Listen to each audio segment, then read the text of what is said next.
Welcome, everyone. This is your host, Abraham L. Jaguar, a professional game master.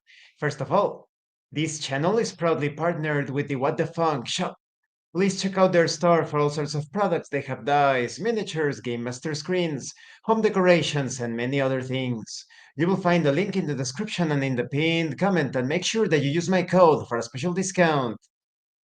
This time, I wanted to talk about the most recent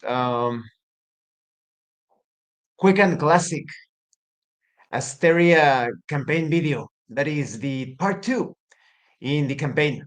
If you haven't seen it, please check out the playlist in the description of this video because there are some very amazing things. There's some very good examples on how to be cautious during adventures.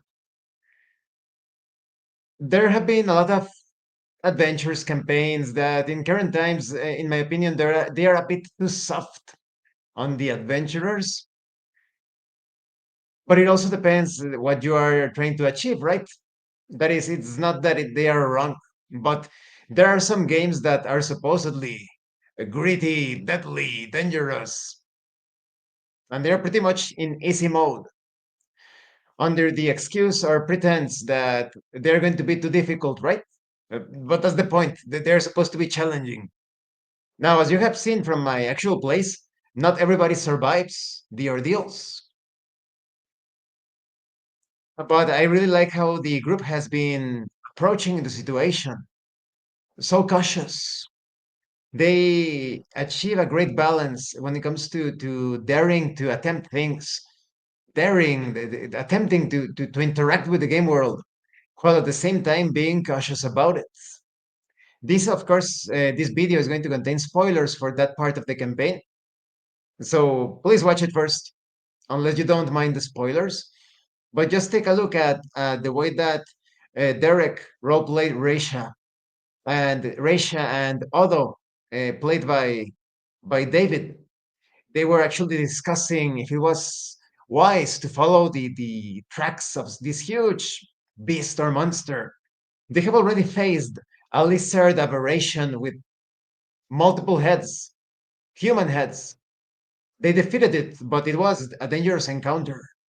So they are considering they were considering if it's wise to follow the tracks. And they made some very good arguments on the part of Risha. It could be very dangerous. On the part of Odo, but maybe it's related to the quest.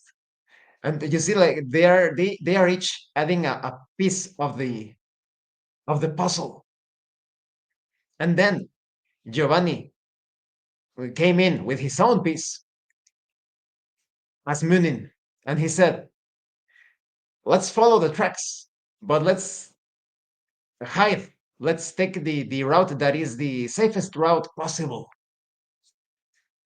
And I think it was an excellent course of action, excellent decision. And the three of them managed to accomplish just that, right? Now, in the part of Sam playing as Peter, as always, paying as much attention to detail as possible.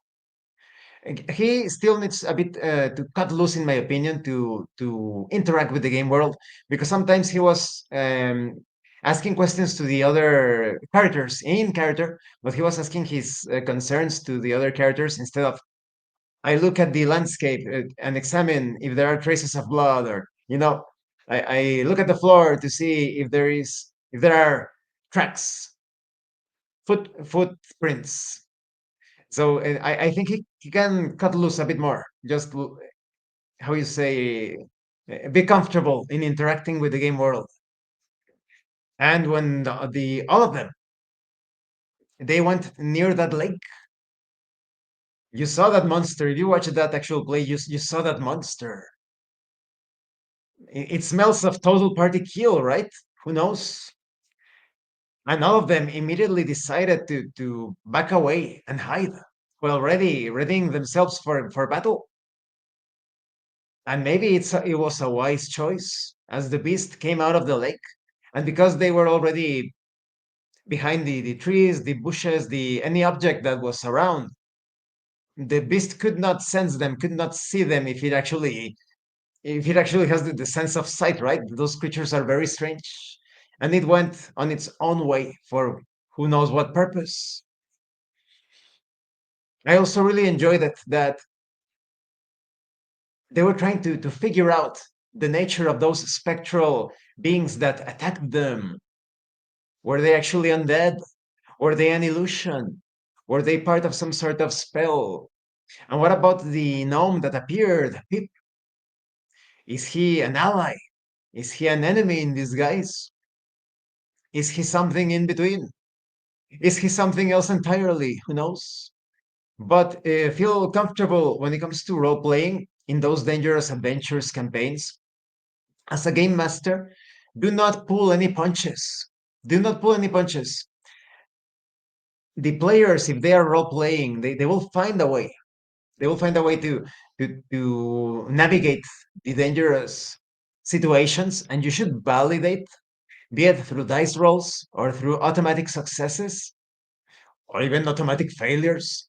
You should validate what they choose to attempt, what they are trying to do with the game world. And in the case of the players, if you are facing a very dangerous adventure that the game master has placed upon you, do what my group has been doing. Take on that adventure as if it was a real life situation.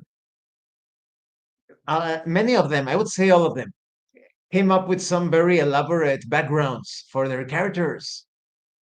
So they don't want to die, they don't want their characters to die.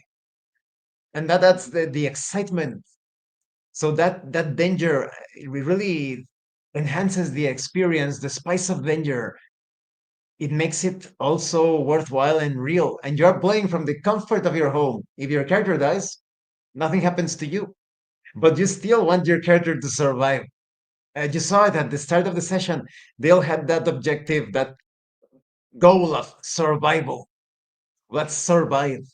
And so far, they are doing pretty good. I am fair as a game master if the fiction dictates it.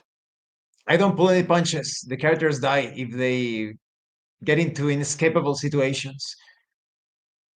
But if they are intelligent, wise, and lucky, depending, right? As a game master, you need to validate their actions, their choices, and the logic within the fiction so that they can actually survive. It is possible to survive an entire deadly campaign as long as you are cautious.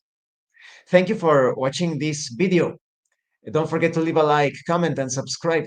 And thank you so much to those of you that are going the extra mile to support the channel. If anyone else wishes to further support the channel, consider joining as a member using the super thanks button. You can also check out the information in the description, the pinned comment.